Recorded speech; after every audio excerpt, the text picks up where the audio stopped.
Hi everybody, welcome back to the Intercooler podcast. This is episode 239. This week we're diving into the wonderful world of car tuning, Andrew.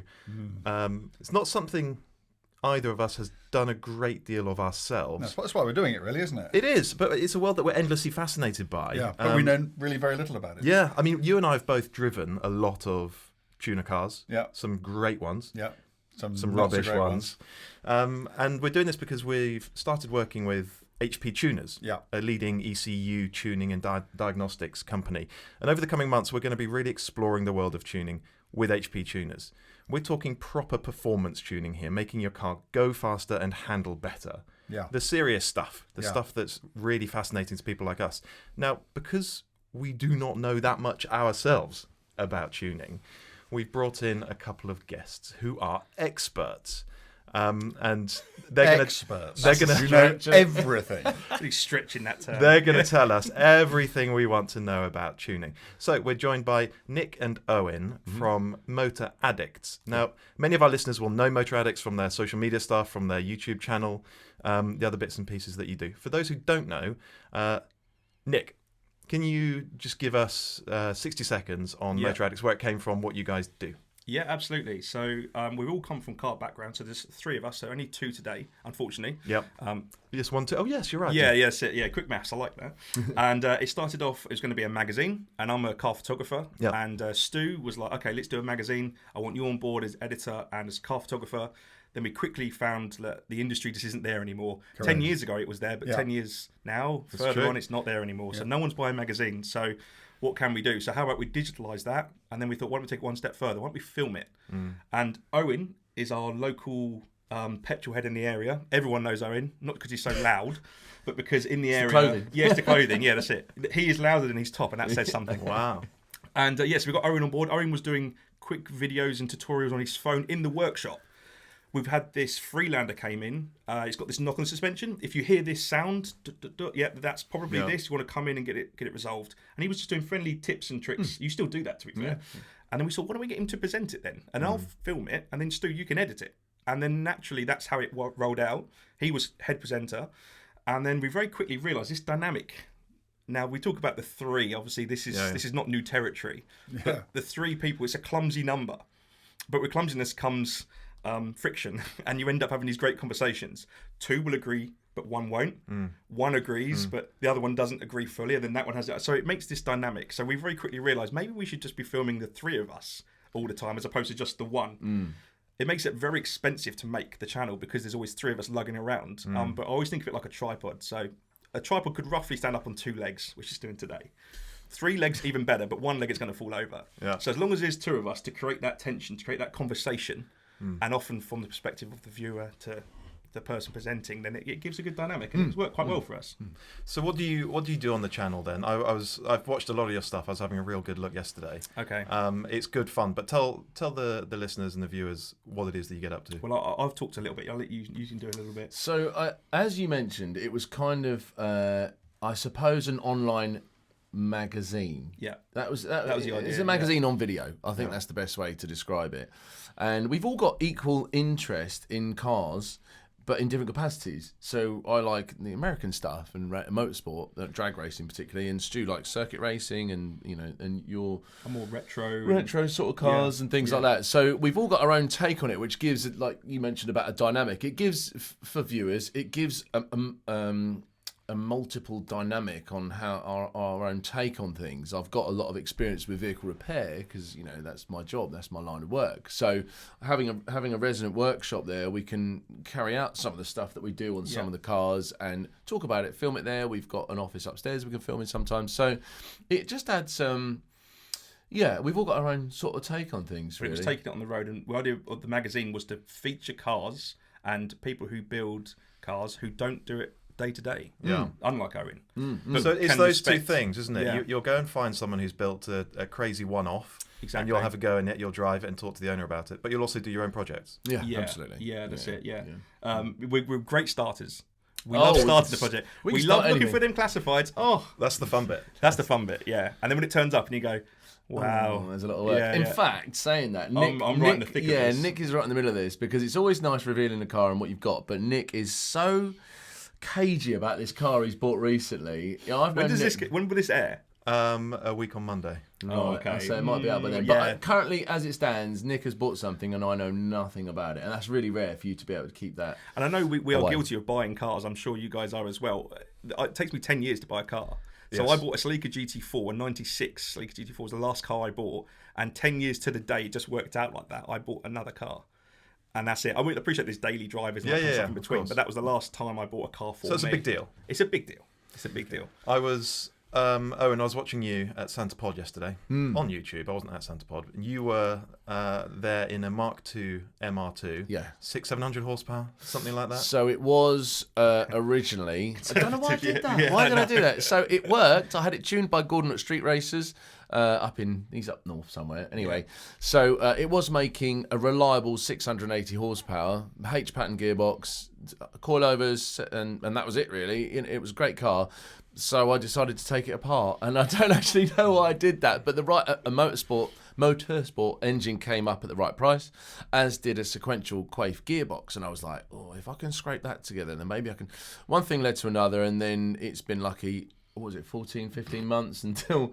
So anyway, it went back together, as is now, but even on its laziest sort of setting tune, it's faster than what it was by a long shot. So Did you know how much power it's got now? currently... So it's been on the dyno, and I've told Gordon not to tell me how much power it's making because we need the reveal of the power figure and the dyno results to be a natural reaction when we've got the cameras rolling when we're there. Yeah. However, the struggle there is that it's starting to spin the tyres on the dyno over 650, 700 horsepower. So that's as much as he can sort of get out of it on the dyno because it's wheel spinning on the dyno. So what they typically do is get it to a refined point there, and then they take it to the track, and you do a full pass at the track, and you look at the data, and then you adjust. You can extrapolate. Exactly. Yeah, You can adjust it where it's necessary there. So the car's built for 40 psi or 43 psi of boost. The shakedown that we did, just one pass in it, and it was at 27 psi of boost with a really conservative timing curve. And on cracked R888 tyres. So they'd been sat outside, like up north for a year and a half in the rain and the sun and everything else. It still went like 10, was it 1079?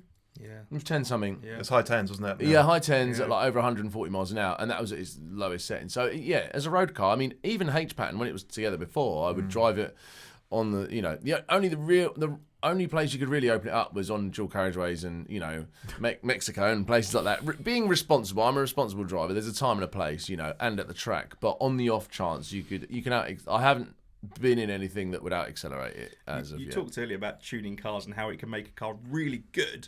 Yeah, or really we can ruin it. rubbish. Yeah, And I'd imagine if both of you sat in that MR2 outside, you'd stall it 7 times. Really? Just getting down the road. Race And that- clutch. Because Yeah. it's so purpose built. yeah. And I just, it's You couldn't get walk in it and just a drive mile it. of the match. Well, we actually had a bet, didn't we, at the workshop? I was like, Oh, move God, it out, yeah. and you can give me a £5 for every time you stall it. And it's no, I'll be fine with that. It's but unbearable. just- Really? Some It's cars are unbearable. like that, yeah. So, Andrew, Yes. you must have driven plenty of tuner cars over Not the like that. years. Not quite like that. Okay. But presumably the whole spread, stuff that is really damn impressive, and you think, how on earth have they done this? This has really elevated this car to a totally new plane. And others that just completely ruin the base car. Yeah, and I would say in my experience, most haven't benefited from the process. So I'll be really interested to see what you guys think about. We could talk as much as you like about the extreme stuff, but I'm just really interested in people who just want to actually just upgrade their car and just really, because I think there's this sense that manufacturers or OEMs always hold back a bit. Yeah. Yes. And so people who just want to sort of maximize what they've already got rather than spending bazillions, creating hot rods or whatever. And some of them, the first ones I drove were sort of old Turbo Technics cars, 205 GTIs with turbos on them with adjustable boost and that sort of thing. The variance between the cars which were done really well and actually added to them. I think the best one of those I drove was a thing called a Gutmann 205, which had an MI16 engine in it. So it had they had the twin cam 16 valve engine in it. And that was absolutely lovely because they'd been through the car and they'd done the suspension, they'd done the brakes, and the engine was great, and it didn't have loads of lag because it didn't have any turbos on it. And I've driven others which haven't been. Okay, I drove a thing. Do you know what a Minka is? Yeah, it's a type of kit car, isn't it? Well, no, it started life as a Sierra Cosworth, Oh, right. but it wound up to 400 horsepower. Jeez. And I can remember taking it to Millbrook to try and get some numbers out of it, and the car was just basically undrivable because it either had no boost or all the boost. So either the car basically stalled or spun its wheels so much that you literally couldn't get a meaningful time out of it. And then I tried to do a maximum speed run on the bowl on it, and had one of the most frightening experiences of my life. Wow. I was really, really very happy to walk away from that.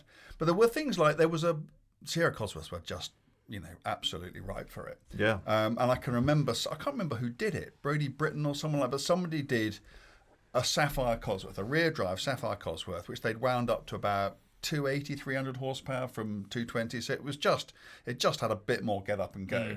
And it was quite. They clearly thought about it. And if I could think of one car which was basically didn't change the recipe but just cooked it a lot better, that was it. And that was, and I'm sure those sorts of things, exist out there today. I'm sure, friends like, Litchfield and that sort of thing do all sorts of amazing things with them. But I guess one of the questions I want is how big is the market? And I know the market's absolutely massive from someone, who just wants to put a different set of dampers on their car to somebody who wants to go and do a 10.79 MR2.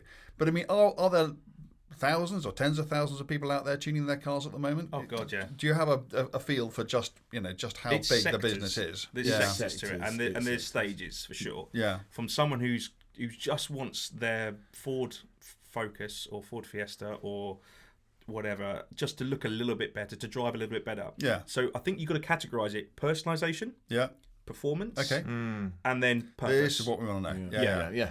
And I think those three categories. So personalisation is just anything from coloured wheels. Just don't do anything to the drive of the car. Yeah. But just I wanted red wheels. It came with silver wheels. That's boring. I want red. Yeah. Okay, cool. That's great. And you can appreciate that on a certain level. Now, you can get that from factory, but if they bought it second-hand, that's the other thing that's really interesting. A lot of these cars are second-hand. Yeah. So they didn't have the option to buy it from Ford and spec it themselves, so they're often doing it themselves. Sure. So that's that part of the market. Then there's performance. Yeah. And that could be anywhere to what owns it. I would say that fits a bit more into purpose. But performance could be just, I want it to go faster. And it's the biggest numbers game going. It's the biggest... Is that what it's about, really? There is a lot of that. There's a lot of that. There's a lot of... I think... for instance, your MR2, you didn't need to go 1,000 horsepower.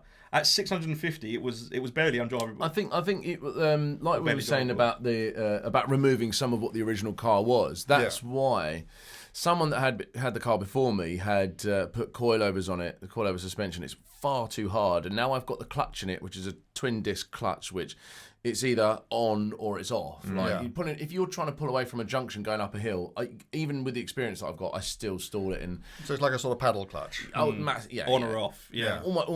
Almost worse, but and so it does remove some of the enjoyable sort of nature of it. It's a trade-off, isn't it? When we're talking about not going to that extreme, about like just like you're saying, cooking it a bit more, refining it a bit more than what it is. Yeah. So in two examples, I've got a BMW 240i, which comes out the factory with like 330 horsepower. Something like that. Yeah. It's got a sports cat on it and a stage 1 tune, and now it's 450 horsepower. But it drives like it always did. I take it up and down the country. We were going to bring it here today, but we came in yours. You know, and I've got a Supra, a Mark IV Supra turbo. See, that's right at the top of the cap, though, isn't it? But is it? But this is what I'm saying, because it's got a single turbo on it. So the things have been done to refine it. So it drives like a twin turbo regular Supra, only it's 660 horsepower. So it's like, but it still drives. You don't drive it at 660 though, do you? No. Because why is that? Because it's a death trap. Exactly the point. So, but yeah, you're right. So now it can be 300 easy. And something. It would be, which is closer to your Sierra, you were saying. Yeah. Which is a bit more go. Yeah. But not enough to dramatically change. But if you're going to wind up a Supra to say 660, to give it, you're going to have to, for instance, lower the compression presumably.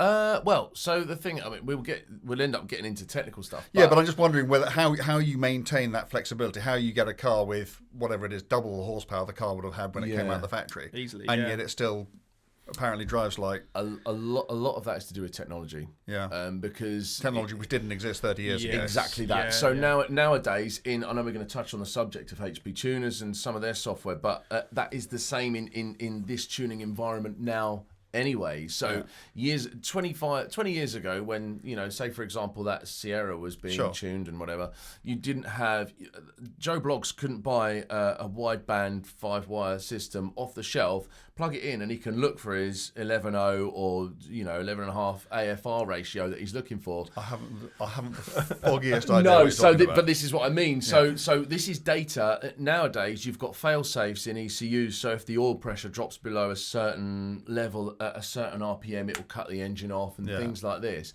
So tuning is far more refined now. So and direct injection petrol engines like the BMW 240i, it is. Although there was much more of a trade-off, like that Sierra you were saying about, again, turbo technology. Now you've got twin-scroll turbos, billet compressor wheels, all this sort of stuff. But every little change lends itself towards more efficiency. So then you can increase power without compromising so much. Yeah, that's the skill in the balance, isn't it? It absolutely that's is. it. So one thing I wanted to discuss, and I think I know the answer to this, but I want to hear it from you guys because you're the experts. Why is it that a bloke in a lockup somewhere with a laptop, or even just someone at home working out their garage or whatever, why is it that they think they can do better than these guys, vast OEMs with hundreds of engineers and billions, huge budgets? The thing is, when cars like this are produced, I mean, this is an extreme example. Just pointing at some Porsches here. Just pointing at some Porsches, yeah, that's it. Oh, sorry, yes. I'm so used to of our course. format. People are both watching and listening to this. So cars like that, they are produced to work in every single scenario, at every temperature, at every altitude, low or high. So there's a lot of parameters which are put into these cars, so that you could be at the top of Ben Nevis and you would press start, and I mean it's a Porsche, it probably would start, but and then you could be equally somewhere super low. So it has to work. So if you change those parameters to the conditions that you're working in, or you're driving in, or you're existing in, then you can better the car for that by having it a little bit more sporty. I mean, we're not talking huge gains, we're not talking 200-300 gain. But you can marginal gains, and it will change the way the car drives. And I think the other thing is people get used to the way a car drives. And I think if you can plug something in and make some minor corrections and have it drive slightly better than the average car, even though the average car is exceptional. Is this one of your guys' cars? No, it's not. These are press cars. I did wonder if the 911. Yeah, I wonder if that was yours. No. You can say whatever you like about those. We won't be offended. These trash cars. Horrible. No, so that's why some people do that, and I think that's a really clever way. I think the HP device as well, the MPVI3 works really well for that. I mean, a real life scenario. If we really bottle it down, we were in Germany. We went on a trip to Nürburgring, and we had a 1 litre EcoBoost transit van. And with all our gear in. I mean, so much gear. I mean, the reason like drug dealers now. Yeah. It had equipment in it, so it had race tyres. Yeah, it wasn't contraband. It had a gazebo. It had weights for the gazebo in it. It had tons of stuff in it. I mean, yeah. So it's a little Transit Connect, and because it's lugging all our equipment around, it's working pretty hard, that 1 litre engine, because of the amount that's in it. Plus us, we're in it as well. So we thought, let's do a real world test. So we stopped over and we made some parameter changes. I won't get too technical on what they are. Basically, I mean, I wasn't too sure. It was a setup that was already there, that they had designed. So I pressed that instantly, side of the road, side of a petrol station. You can do that? Yeah. Using HP tuners stuff. Yeah, on an app on the phone. On an app on the phone? Not a laptop. Yeah. You can just reprogram the engine. Correct. Yeah. And the result was? And so when you say you can do that, do you mean you can do that, or can a person buy this technology and just do it themselves? Both. I didn't have the coaching. It was a very quick, let's have a go at doing this. But if I was to sit down and do the coaching session, I could tune that vehicle right there and then. But we didn't go for power, because that's what everyone does. Tune it, it must be more power. I want 1,000 horsepower. But what if you want something more efficient? What if you've got a fleet of vehicles? What if you're a small business owner and you've got 6 vans? What if you want them to be more efficient and have more fuel out of them? You could do that. So we did that. So we, at the side of the road, we plugged in and we made the Transit more efficient compared to what it was before. Yeah. And we did the second half of the trip, and it returned, I think it was something like, about... Didn't we compare it to the Golf? We compared it to the Golf, didn't we? Yeah. And it did massively, considering all the equipment it's lugging around as well, it did massively better than that. If I recall, it did the same as one person in it with no luggage that it did with 2 people. All the equipment in and it. all the equipment. Yeah. So how long was it? So let's say somebody had a 1 litre connector or anything else with an EcoBoost in it, a Ford Fiesta. how long would it take them with that software to learn how to reprofile that car to whatever their particular requirements were? There is standard, like... And what does it cost? Standard procedure. Cost-wise, I don't actually know. You'd buy the device, but I mean, the other thing you can do is they've got licensed dyno shops around, so you could just go to your local one and then they could plug it in and do it for you. Yeah. But the idea is you could plug in the device. I think it's around 300 to £400, something like that. Yeah, it's around there. And and then you can. And it talks directly to the engine's ECU. Correct. Yeah, that's it. And just changes those parameters we were talking about, where the cars have to work at all different places around the world. Yeah. And then you can fine tune that. But I was amazed at the fuel. I was like, yeah, all right, whatever. But it was actually. Would it take a long time to learn how to do it if you had the gear? No. Well, we're talking a couple of hours of Yeah, tutorial. I would say so. In the time, well, you hadn't used. I've used the software on a laptop before. Yeah. And Paulius, one of the guys that works for HV Tuners, one of the technical guys, so clever, one of the cleverest guys I've ever met. And he was talking me through it on the laptop in the real finite, tiny detail. And that some of that went over my head a little bit because he knows more than was necessary for what we were doing at the time. But it was the average person plugging in you and just can want do- to it's change like a an few app. parameters. It's Yeah. very easy. Very So- and it creates a duplicate of the original. Yeah. So if you ever So you want to can go revert. back, just press a button and it goes back. Yeah. So I'm sure that there'll be a lot of people listening to this, and they might have a Fiesta, they might have a 240i, whatever. And they'll be thinking, well, so the idea of just optimizing the car to my particular requirements and getting, more power out of it or better torque or more flexibility or whatever is great. But I am worried about reliability. I'm worried about warranty. I'm worried about MOTing the thing. So what are the answers? What are the real world answers to those? All the sorts of things which might stop someone just going and do something that they really want to do, but they're just frightened about the potential consequences. Quite often, there's for anyone that has known about tuning cars, it's been a long-term thing that anyone really, you don't have to be licensed to do it, but you can buy the software. I bought software online to do it, but I run a garage, so there's someone to go back to, but anyone can really do it on, they can do it on Facebook or whatever, and you can go and plug it in. But quite often what they will do would be to read the stock file, email that to a tuning company, they're in the UK and Europe, and then a modified file will be sent back, and then you upload that, it overlays it onto the computer, and then the car will drive differently and the parameters are changed. But that's not tuning the actual car's file there and then. So with the HP Tuner software, you can actually change like each parameter rather than just a generic file that goes on and then it drives differently. You can't really guarantee. But it's not doing it to a point where it's going to cause damage. It's very, very carefully knit parameter. So you can't just go full attack on the power, and then all of a sudden it's just going to spool the turbo up and then detonate. Yeah, but what would if you had a warranty claim, if it did for whatever reason something went wrong, which may not have anything to do with the actual tuning process, but the manufacturer saw that it had different parameters on it, presumably they're just going to say, well, nothing to do with us. No, that's a really good question.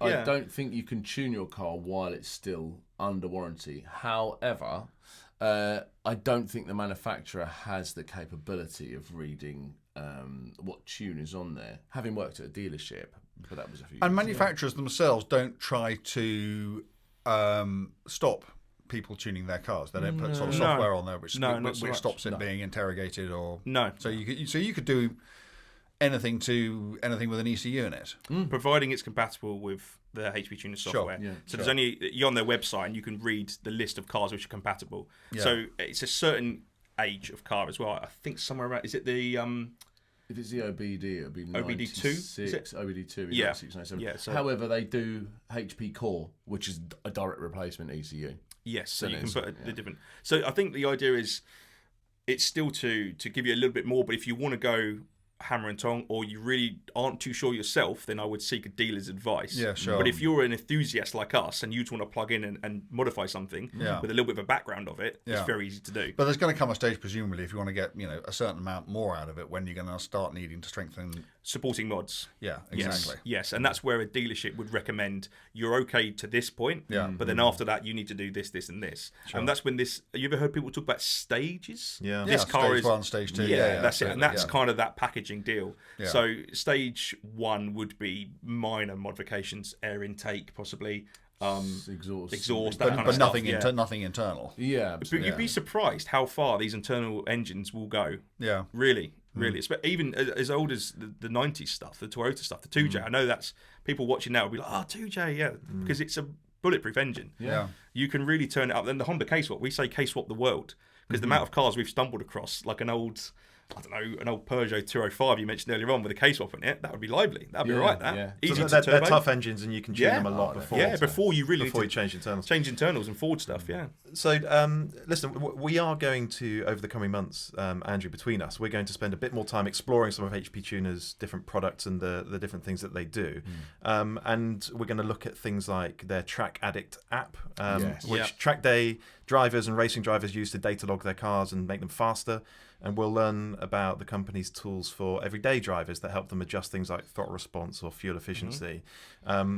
Ultimately, making the car fit their particular requirements, which is actually what tuning comes down to, isn't it? Because that's back to that personalisation. Yeah, because you know exactly what you want from your car. Absolutely. Whereas Porsche, BMW, everyone else, they've got to find the average driver. Yeah, for a very broad audience. So that's the key thing. The other thing for me, just going back to this idea of why is it that tuning companies can improve on the work done by the big OEMs? A showroom car is very much built to a cost, using components that are built to a cost. Yeah. And if someone's got the money, they can throw some really exotic bits at a car. And I was just thinking about one of the best tuner cars that I've ever come across. It was a first generation Audi R8 V10 twin turbo conversion. Now I was sort of in two minds about this because there are very few naturally aspirated cars around these days, certainly of the modern stuff. Is it a shame to take that character away from it? And I thought, you're going to lose the soundtrack, the throttle response. Then I drove it, and it was absolutely phenomenal. Yeah. I was expecting it to be horribly laggy and boosty. Not a bit of it. It's the sharpest throttle response I've ever come across, certainly until that point in a turbo car. Nice. And talking to the guy who did it, it's because he's used extremely good parts. Yeah. From top to bottom. It even sounded phenomenal. Yeah. So it was driving that car that really opened my eyes to this whole world of tuning and the potential that is there. So it is a fascinating world. That is why we're going to be looking at it in some more detail, Andrew, over the coming months. Yeah. So, but there'll be people listening to this going, I quite fancy this. I quite fancy having a go on my whatever it is they've got at home. Where do they start? What can they do to get involved in tuning? It's again down to purpose. What do they want from the car? I think that's a really good question to have. So they need to have a think about that question don't they? myself with what I've just bought. I'm thinking, what do I want from that car? Why have I bought that car? What's its need to me? Now, is it just to get to the shops and back? Then that's fair enough. But if it's I want it to look a certain way, I want to replicate something. I mean, for me, I love the history of cars. I probably come to it a bit more like yourself, actually. Yeah. Where I've come from very much a stock OEM. I very much grew up on watching Top Gear and things like that, so I always saw the stock stuff, and I always thought the car park meets with the neon cars with the boys with loud music. What a load of nuisance! What a load of racket! I'm not interested in that. Yeah. But then doing Motor Addicts has opened my eyes massively. I mean, my Celica, it spent the first 7 years stock because I didn't want to do anything to it. Why would I want to do that? It ruins it. Toyota knew what they were doing. Yeah, they did in 1994 when they built the car. Technology's done that though. Coilovers is not a dirty word. That can be an incredible difference to your vehicle over the stock stuff, which has probably got 100 or so thousand miles on it. If it's an old car like I just bought. Yeah, and they weren't on the car originally because they would have been expensive and they wouldn't have sold any more cars. But it doesn't mean it has to drive badly. No. And it can be modified on the fly. I get that completely. Yeah, and exhaust as well. Again, it would have been built to the best they could then within price, like we talked about price, the fact the cars are made. But now you can go, okay, I want a slightly better exhaust now out of that. And the good thing is there's so many videos and so much choice out there. You can even Google and probably hear someone in the exact car, the exact source you're about to buy. Like you talked about that Audi video. You could probably find a video of that somewhere and say, oh, that's that car. That sounded amazing. We have a contributor, David Tuig, who's the chief engineer for the Alpine A110. Oh, nice. And he will tell you that actually when you go and do one of these things, everything, even with an exotic low volume car like that, everything is cost controlled. Literally down to the smallest widget. And we sort of think, well, why didn't they do this and why didn't we do that? I don't think we think enough. Well, clearly they didn't. They could have done it and it would have been better. Because we think, oh, wouldn't it be better if they'd done this? And the answer is probably yes, but it would have made the car cost more. And would that have sold any more cars? And probably not. We always have this discussion about four doors. He hates a four-door hatchback. Yeah. It's ugly. But I get it. I do get it. Because a Volkswagen Golf 8.5 GTI Club Sport. 8.5. Who says 8.5? Well, that's what we're up to now. We say 8.5. 8.5. Yeah, but that has to also have a 1 litre Blue Motion engine in it and be for Doris to go to the shops in. Yeah. So, but the body has to be that to make it financially viable. Yeah. But if they made one-off body for the Club Sport, which was a 3-door, yeah, all right, we'd go gooey-eyed over it. Yeah, but they wouldn't sell any. The No, accountants would be not gooey-eyed. Which is why we champion people like Toyota with the GR Yaris, because they didn't need to do that. That's absolutely right. But they went, we're going to do it because Mr. Toyota is a rally enthusiast and he loves it. Yeah. And he's a passionate person about the industry and about the and racing. also look at the response that car Yeah. got. The amount of goodwill around Toyota because of that car is enormous. I wonder if it's a bit of a Bugatti situation where they lose money on every car. It's a milestone sure car. Yeah. It's a bespoke shell, that thing. It is. Absolutely. Yeah. I'm trying to think. I did remember the similarities between that You and did tell me, and it was something like the taillights and the windscreen. That's or it. That's something right, like yeah. really basic. everything else is completely different. But to touch base on what you said about if someone wanted to get involved in that or they wanted to do it, I just, like Nick said, to head to HB Tuners Europe website, and it'll give you a list of, what item you need to buy and a list of cars that it's compatible with. I think it was more, we were saying, if you had, what would you do? Yeah, That's what you're what's your first step? Yeah. So It's not, so certainly don't just think about horsepower, because if you can't stop it, Well, I was the going to ask original you about car that. Yeah. was developed for 180 horsepower, Yeah. and you're going to put sensible. 500. You've got to put brakes on it as well. Yeah. And you've got to think about about Clutch Boy over here, and the fact that he stalls it 7 times just getting out the road. So it has to fit a means. So if you want to track a car, let's say that. Let's say you've got, I don't know. Let's pick a car out. Yeah. Let's say we said about it the other week. 206 GTI 180. I'll just pluck that out of the air. Say you want to put that on track. Well, it's going to be a bit boaty. It's going to have sporty suspension, but that's old. Yeah. So something like coilovers would really change the way that handles for the better to benefit track. So little things like that. And then obviously weight reduction. Weight's a massive thing in the cars. So you might want to take out the rear seats, all that kind of stuff. And they're all bolt-on stuff that you can do before you even get to engine bay modifications, things like that. So that's tyres are one of the best things you can modify a car, especially for track as well. So just because they put Pirellis on it from the factory, if you got a pair of Michelins, that'd be a really interesting test actually. just to swap tyres and see if Swap the tyres. I'm sure that's been done a million times, but yeah. It makes a huge But difference. though. what you say about, don't just think about horsepower. Yeah. To me, that's kind of like one of the most important things. But there's a kind of domino effect, isn't it? So you decide to up the power of your engine. Well, you're already then going to be putting more torque through your gearbox. Correct. Yeah. And we drive so many cars which have exactly the same torque figure, regardless of the manufacturer, because actually they use a proprietary gearbox and it is torque limited, and so the manufacturer has to map the torque to make sure that it doesn't blow up the gearbox. Yeah. So you then got to think about that. You then got to think about, well, obviously stopping it. Yep. You've also, and that might not just be big brakes, but big brakes may not be able to get behind the wheels that you've already got in the car. So Change you're the gonna hub, need, things so like you that, need to change the hubs. You need to make wheels bigger, and then you're putting loads through the suspension, which the suspension was never designed to take. It's true. And then you may well run into gearing issues. You may well run into aero issues. So it's what you do at one end of the car. It affects absolutely everything, doesn't it?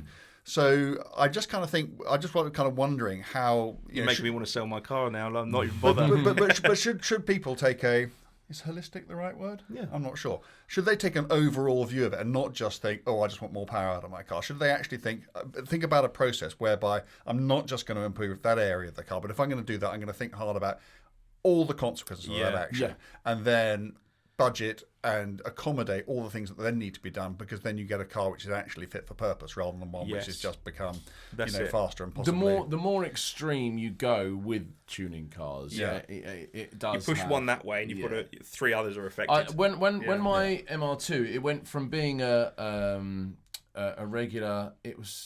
I think it made about 500 horse when I first got it. How blasé with Yeah, that figure. and then it suddenly jumped to 680. I shredded 2 gearboxes. The drive shaft was stripped the quite gears interesting, on, wasn't it? 2 drive shafts, 2 gearboxes, and then it starts to tear the front engine mount where it bolts to the firewall, starts to pull the steel off the bodywork. Yeah. Because the engine's trying to rotate. And like you say, everything has a knock-on effect. Yeah. It's got the clutch in there that's a complete pain in the backside to use. to cope with the power that the engine produces, Yeah. and then you're into like vibration and all this other stuff. So yeah, it does. It depends how far you want to go. I think there's also, there's age brackets into this as well, and I think look back at Nick when he was 20 years old. All right, I said I was more stock then, but let's just say I wasn't, and I was interested in the silly boys with the silly music at the franchise car park. I probably wouldn't be thinking about all those things. Yeah. But with age comes knowledge and experience, and you suddenly think it's all well and good going 90 miles down to that corner, but if I can't make that corner, Well, exactly, and if we're going to be vaguely responsible about this, we Yeah. do need to need to flag this stuff, Absolutely. don't we? Yeah. But presumably, also at the same time, manufacturers, they're very conservative with everything, aren't they? Yes. And if you, well, in fact, Unless you're Volkswagen, but yeah, we'll cross over. I can remember you could go and get, a mount tune chip for your Fiesta ST, and that ended up becoming a factory approved thing to do. The didn't standard. it? Yeah, the standard car, Yeah. and you didn't have to change anything else on the car. Yeah. Because built into that car was, the ability to cope with that additional level of power. So presumably, with most properly engineered cars, there is an amount of stuff you can do, which you can actually think, well, this is well within the car's capabilities. Yeah, absolutely. Even if it may not have come out the factory like Yeah, that. that's right. Yeah. And there's lots of companies that obviously there's in-house companies all over the place. I mean, it started obviously with M Sport and things like that. They were they were very early on in the game. Yeah. Before everyone put an M badge on their diesel 318 or whatever. Exactly. But yeah, exactly. That AMG was another good in-house tuning, and then it goes more Brabus and things like that, and you end up with lots of little ones here or there. ABT for Audi and all that kind of stuff. Yeah. Now they're all taking what Audi felt was the best overall for the Audi, let's say the RS4, but let's just make it a little bit more track orientated. Let's just give it a little bit more hardcore. Yeah. Because the person who wants to buy the hardcore one, they're out there. Yeah. But the average person probably not so much. Doesn't want that. Because they just want to get comfortable. They want it to look nice, and that's about it. So how has the world of tuning changed over the last, let's say, 15, 20 years? I mean, from where I'm sitting, it looks like it's come such a long way, because a lot of it is on your laptop or on your phone now. It's software Especially with tuned. modern cars. Yeah. Has it got bigger more than it? Are there more people tuning their cars now than ever before? I think so.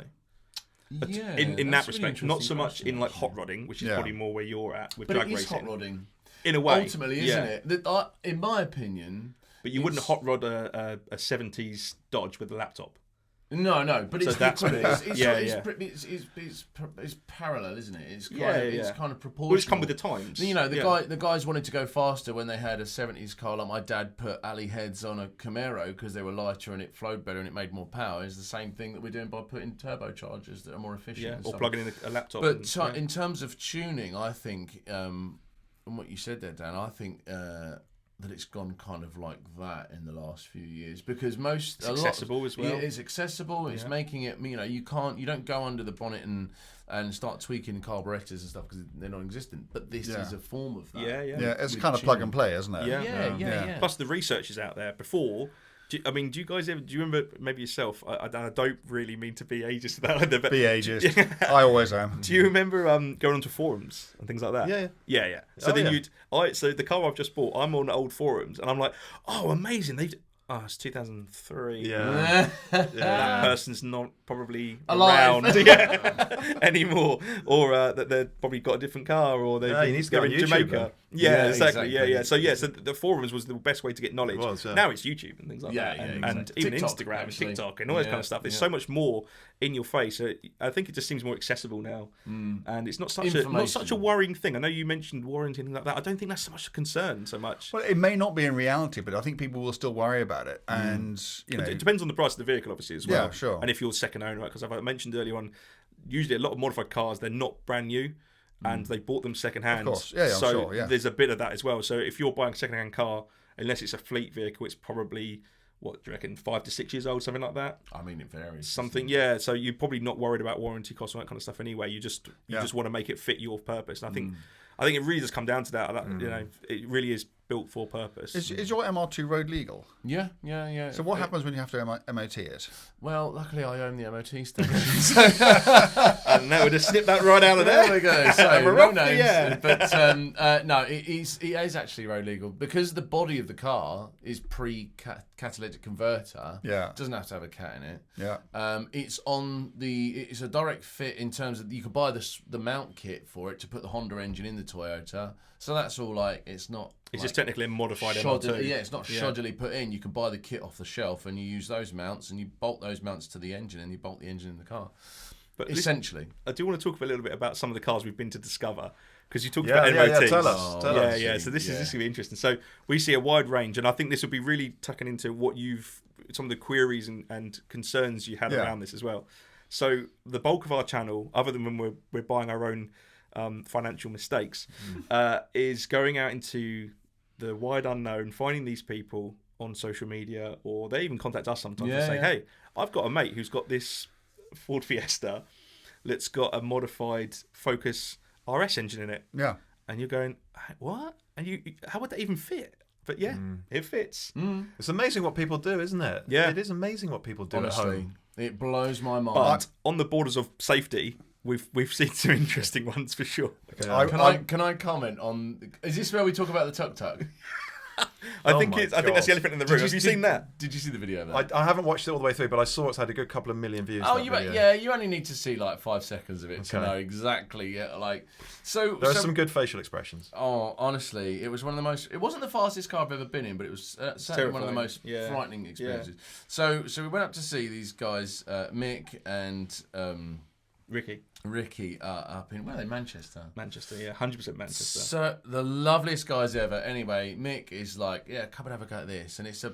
Do you know the tuk-tuk vehicle that in India? Yeah, we know tuk-tuk. Although let's give it correct, because they'll probably get picked up on that. It's a Piaggio Ape. Yeah, Okay, but they're generically known as tuk-tuks in the same way that Hoovers are known as Hoovers. Yes, exactly. Yeah. So he said, we're going to go out in this, and it's got a Hayabusa engine in it, which is like 200 horsepower or something. So anyway, we go out in this car, and I'm like, bear in mind, I'm 6'4", and I get into it, and I grab the top of the door, and I do that, and the door's basically doing this. I'm thinking, the finest quality street tin. Yeah, I was thinking, if this falls over, that's not going to stop me from falling out of it. But anyway, gloss over that. So I get in and I shut the door, and instead, as you've got outside this room, there's a church pew, right? It's that, but smaller. They aren't seats. It's just a flat piece of faux leather. It would have originally been mid-steering, so it's like an F1 car, like McLaren F1. You'd be a single-seater. Absolutely not like that. so it's just a flat pew, and so I'm thinking, right, he's put his own seatbelts in, which is like comes over the top and whatnot, or anyway. And anyway, we go out in it, and this thing's doing on a private road, which was not it's perfectly legal to do this. I saw 125, 130 miles an hour. Oh my god! Do you know what the top speed that was from factory? And Eight. He should have had like a 6 horsepower engine or less. Anyway, so he's got this. The gear stick is here, and it's sequential. Obviously, it's a bike engine. So it's and I'm holding on, thinking, Jesus. And I glance down the speed. And I'm thinking, oh God, please don't. But I look at him, and he's like, he's not going, this is great. He's going, I'm prepared for death. It's visceral. This is it. I'm going for it. So anyway, we're going flying along, and we get back to the garage, and I'm like, wipe the brow and think that was amazing. I look at the front tyre, and I was like, that's not a sports tyre. I said, is that the... And he went, yeah. And that is the tyre that it came over here with on 20 years when old. It had the air-cooled 6 horsepower. So we were doing 100... And I look at it closely, and it's all cracked around the outside. Yeah, of course it is. It's falling to bits. And I was like, we were doing 120 miles an hour on that a minute ago. And the more I think about it, but we're not waving a good flag for tuner cars, but they're not all like that. No. But it's that's an extreme example. I'm delighted that we've got nutters like you who are riding something like that, because I'm not going to do it. But at least you can tell us what it's like. Yeah, right. That's terrifying. So again, this conversation has reminded me that I did once drive quite a nutty tuner car. Go on. Does the name Nick Mann mean anything to you? Nick Mann, no. Okay, so Nick Mann, I'm sure he's still around. He was a lunatic who inherited his grandmother's Moris Minor. Okay. And when I drove it, it had a twin-turbo nitrous oxide injected Roma V8 in it. God. Wow. What, about like an SD1 or something? Yeah, it would have been out of an SD1 or something like that, with 600 horsepower. Yeah. See, that's a handful. And this had a gearbox between the front seats. So you sort of had to sit at diagonal to each other. It still had 2 seats in it. And I drove this thing when I first got in the business in the late 1980s. And at the time, it was so far and away the fastest thing I'd ever driven. And the nitrous was all stored in the roll cage. And you could switch it on or switch it off. Okay. So what you do is we drove it at Millbrook, and you go down the straight, and it had, I think, like 450 horsepower without the nitrous, and then you literally flick a switch. Yeah. And it came on these massive slick tires, which you just start. So he built it as a hill climb car. Right. And yeah, if you go and look up Nick Mann's Moris Minor, there'll be a video about it somewhere. I'm going to look at that. Yeah, it was actually, but also that he'd done it really nicely. Yeah. So it wasn't even that scary. No. Well, that's the other end of the scale. Yeah. But it was a 600 horsepower Morris Minor. I mean, How could I have forgotten about that until I now? know. But that's just taking into account the era in which that was. Yeah. Back in You the said late the 80s. late 80s. That was late 80s, yeah. Like the Lamborghini That'd have been hard work. Countach. Oh, no, it would have been. What was after the Countach? Diablo. Diablo. Like, I suppose the late Countach or early Diablo, they weren't only making 500 horsepower. Well, the last Countach was making 455, wasn't it? Yeah. Yeah. So, Yeah, you know, and then the that's first Diablo was a really- 492, so it was way past And a that. Morris Minor. Yeah, it was a Morris, it was way past that. Yeah. I love that. But, Yeah. but I'm built gonna for have to look at purpose. That's the thing again. And, you know, Yeah. light little car with actually, you know, all alloy engine in it. It didn't even weigh that much. No, sure. Well, this is another thing we talk about. So we talk about outright power, but we've been in some cars and we talk about theatre and drama and involvement. Yeah, it certainly had lots of that. Yeah, I bet it did. But the more the newer a car gets, the better build quality it gets, the safer it gets because the regulations are always changing. So you put 400 horsepower in an Audi, let's say a Volkswagen Polo, like a 2011. Put 400 horsepower in it. Yeah. That'll go all right, but it won't feel like it's going all right, really. But you put the same amount of power in a Mini Yeah. from the 1970s, that'll feel like you're flying. Yeah. Because it's power per weight, per Theatre involvement has- in theatre. Yeah. It has so much to do. We talk about it every time. Every time. You know, there's some cars that you get into. Is that actually what you're in it for? Yeah. The drama, The adrenaline the rush. excitement. Smell the feel of it, like the MR2. You can't really. Well, you always say this. I don't know if you guys would agree, but trying to explain one's enthusiasm for driving and cars is to someone who's not into that is a futile conversation. It's a weird thing. Yeah, It's a because weird I'm thing. upset. Like, I work on cars all day, and then I go home and I watch videos about cars, and then I edit videos about cars, and then we host videos about cars, and then I will go and work on cars, and I buy bits. Like, I'm absolutely obsessed with it. It's all I care about. And for some people, I think, well, it just gets you from A to B. What's the thing? I'd understand it if it was a horse because it's a living thing, but it's not. Yeah, yeah. But theatre, like when I'm in the MR2, even though it's still near, you know, it's away from completion, the sensation of it when you're in it, and it's got this sequential transmission. So you just pull it back a number of times to get to fifth Without gear. the clutch. Yeah. Flat, you presumably it's flat shifting Yeah, as well. you just you use the clutch to pull away, and then you're just in it, and you get this real satisfying. Even the feeling of the gear knob, it's like this billet aluminium, and you get this real satisfying, like clunk, Yeah, you're clunk, right. and You're it real. right. It's purposeful, you know, and I think that's something Yeah, the you don't theatre get of with it. a So lot of- sometimes tuning, it doesn't have to be this beast, this 1,000 horsepower car. Sometimes it can just be enough for the application. yeah. And I think there's a lot to be said about that as well. And I'm probably the safe, the boring hat in that respect of Motor Addicts, because I always think about that. Does it matter if it's 800 horsepower? I reckon if it was 400 horsepower, it feels roughly the same because of the type of car it is. Yeah. I mean, I've been out, one of the nicest ones I've been out in, and because the build quality was there as well, sadly, it got heavily damaged. It's now back on the road. But that Mini... 6R4. The Mini. I wasn't there for that. He wrote that off as well. I know he did, yeah. Maybe there's a theme. No, but the Mini I got in, and that was K-Swapped, wasn't it? Yep. Turbocharged.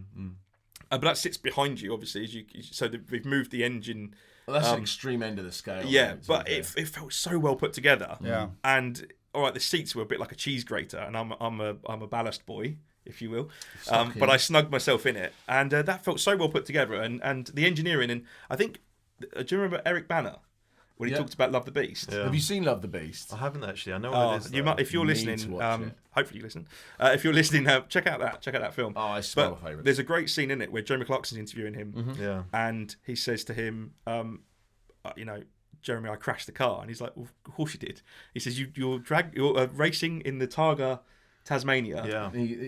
He said Jay Leno said to him, because he interviews in the film. I really, for those It's of you great. listening, It's a great film. I really We don't have any recommend- shares in it. It's just one. No, but I love documentary. it, love it, and I've seen it so many times. And it's basically him and his friends built this. What was it, Holden Commodore or something Australian? Yeah.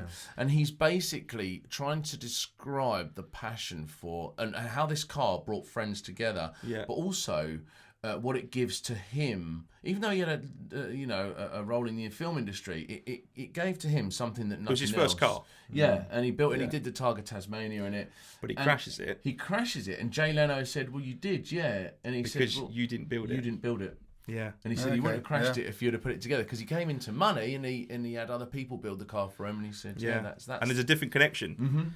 And that's when a car, I think if you chop and change a car quite regularly, every 6 months to 10 months, you're out of a car. Yeah. You probably don't feel that same. And I'm not being, a hierarchy, but you probably don't have that same connection with the car. But I mean, like my Celica, I've had that 10 years now, and I've done Monte Carlo, I've done Furka Pass, and I've done the Nürburgring in it.